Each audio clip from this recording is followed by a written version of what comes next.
வணக்கம். நீங்க என்னைக்காவது ஒரு விஷயத்த பார்த்த உடனே யோசிக்கிறதுக்கு முன்னாடியே ஒரு முடிவுக்கு வந்திருக்கீங்களா? இல்லனா ஒரு கஷ்டமான கணக்கு போடும்போது உங்க மூளை எவ்வளோ வேலை செய்யுதுன்னு ஃபீல் பண்ணியிருக்கீங்களா? இன்னைக்கு நாம நம்ம மனசுக்குள்ள இருக்கிற இந்த ரெண்டு விதமான சிந்தனைகளை பத்தி தான் பார்க்க போறோம். டேனியல் கானமன் எழுதின ரொம்ப பிரபலமான புத்தகமான திங்கிங் ஃபாஸ்ட் அண்ட் ஸ்லோ மூலமா நம்ம மனசோட ரகசியங்களை நாம தெரிஞ்சுக்கலாம். வாங்க இந்த ஒரு சூப்பரான பயணத்தை ஆரம்பிக்கலாம். முதல்ல இந்த படத்தை பாருங்க. இந்த முகத்துல உங்களுக்கு என்ன உணர்ச்சி தெரியுது? கோபம் இல்லையா? இத கண்டுபிடிக்க உங்களுக்கு எவ்வளவு நேரம் ஆச்சு? ஒரு செகண்ட் கூட ஆயிருக்காது, சரிதானே? ஆமா, நீங்க அந்த கோவத்தை சட்டுன்னு கண்டுபிடிச்சிட்டீங்க. இதுக்கு நீங்க பெருசா ஒன்னும் மெனக்கெடல. அது பாட்டுக்கு அதுவா நடந்துச்சு. இதுக்கு பேரு தான் வேகமான சிந்தனை. டேனியல் கானமன் இத சிஸ்டம் 1 அப்படின்னு சொல்றாரு. சரி, இப்போ இதுக்கு வாங்க. 17 பெருக்கல் 24 என்ன வரும்? உங்க மனசுல உடனே பதில் வரல இல்லையா? சான்ஸே இல்ல. உங்க மூளை அப்படியே கியர் மாறின மாதிரி ஒரு ஃபீல் வந்திருக்கும். இந்த கணக்க போடணும்னா நீங்க உட்காந்து யோசிக்கணும், கவனம் செலுத்தணும், கொஞ்சம் வேலை செய்யணும். இதுக்கு பேர் தான் மெதுவான சிந்தனை, அதாவது நம்ம சிஸ்டம் 2. கானமன் என்ன சொல்றாருன்னா, இந்த ரெண்டு சிந்தனையும் நம்ம மனசுக்குள்ள இருக்கிற ரெண்டு கேரக்டர்ஸ் மாதிரி. வாங்க நம்ம மனசுக்குள்ள இருக்கிற அந்த ஸ்டார்ஸை இப்போ மீட் பண்ணலாம். சிஸ்டம் 1, சிஸ்டம் 2ன்னு இதுக்கு பேரு. சிம்பிளா சொல்லணும்னா, சிஸ்டம் 1 நம்மளோட உள்ளுணர்வு, டக்கு டக்குன்னு அதுவா வேலை செய்யும். ஆனா சிஸ்டம் 2 அப்படி இல்ல. அது நம்மளோட பகுத்தறிவு, ரொம்ப கவனமா மெதுமா நிறைய எஃபோர்ட் போட்டு தான் வேலை செய்யும். இப்போ இந்த டேபிள பாருங்க. இது ரெண்டுக்கும் இருக்கிற வித்தியாசத்தை சூப்பரா காட்டுது. சிஸ்டம் 1 ஒரு ஆக்ஷன் ஹீரோ மாதிரி ஃபாஸ்டா உள்ளுணர்வோட வேலை செய்யும். ஆனா சிஸ்டம் 2 ஒரு ஸ்ட்ரிக்ட் மானிட்டர் மாதிரி. ஆனா கொஞ்சம் சோம்பேறி மானிட்டர்னு சொல்லலாம். ரொம்ப நிதானமா யோசிச்சு செயல்படும். சரி, முதல்ல நம்ம சிஸ்டம் 1 கொஞ்சம் டீடைலா பார்க்கலாம். நம்ம டெய்லி லைஃப்ல நாம எடுக்கிற முக்கால்வாசி முடிவுகளுக்கு இவர் தான் காரணம். நம்ம ஆட்டோமேட்டிக் ஹீரோ. இப்போ 2 கூட்டல் 2ன்னா என்னன்னு கேட்டா உடனே சொல்றோம். திடீர்னு ஒரு சத்தம் கேட்டா திரும்பி பார்க்கறோம். ஒருத்தரோட குரல்ல இருக்கிற கோவத்தை கண்டுபிடிக்கிறோம். இந்த மாதிரி நிறைய விஷயங்களை சிஸ்டம் 1 ரொம்ப ஈஸியா செஞ்சிருது. இதுக்கெல்லாம் நம்ம உட்காந்து யோசிக்கிறோமா?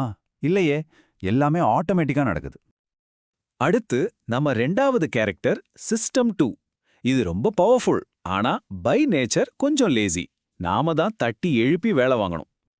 இப்போ ஒரே சத்தமா இருக்கிற ரூம்ல ஒருத்தர் பேசுறத மட்டும் கவனிக்கணும்னா, இல்ல ஒரு பெரிய கூட்டத்துல உங்க ஃப்ரெண்ட தேடணும்னா, இல்லனா ஒரு டாக்ஸ் ஃபார்ம் ஃபில் பண்ணணும்னா, இந்த மாதிரி கஷ்டமான வேலைகளுக்கு சிஸ்டம் 2வோட ஹெல்ப் கண்டிப்பா தேவை.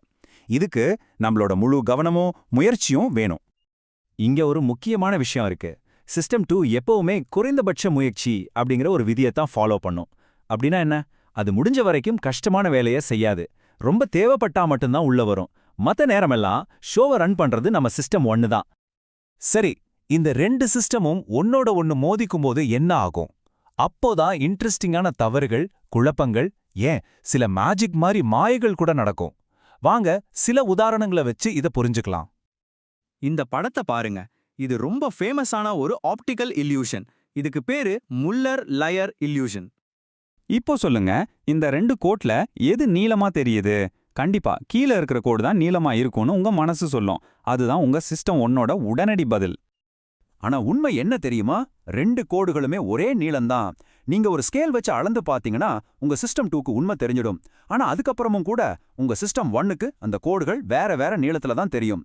சிஸ்டம் 1 நம்மால ஏமாத்த முடியும், ஆனா அதை ஆஃப் பண்ண முடியாது.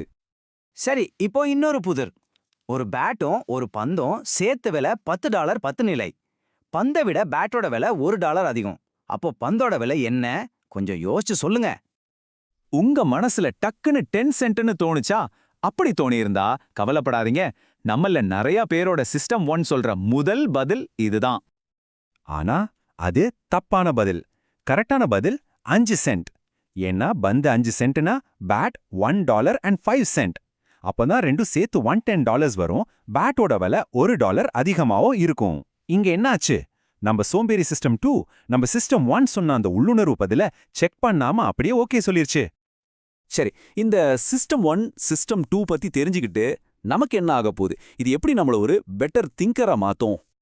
டேனியல் கானமனே சொல்ற மாதிரி இந்த சிஸ்டம்ஸை நாம புரிஞ்சுக்கிட்டா நாமளும் சரி மத்தவங்களும் சரி ஏன் சில முடிவுகளை தப்பா எடுக்கிறோன்னு கண்டுபிடிக்க முடியும். அது மட்டும் இல்ல, அந்த தவறுகளை பத்தி பேச நமக்கு ஒரு புது லாங்குவேஜ் கிடைச்ச மாதிரி. அப்போ நம்மளோட டெய்லி லைஃப்ல இதை எப்படி யூஸ் பண்றது? ஃபர்ஸ்ட் நமக்குள்ள இந்த 2 சிஸ்டம் இருக்குங்கிறத அக்செப்ட் பண்ணிக்கணும்.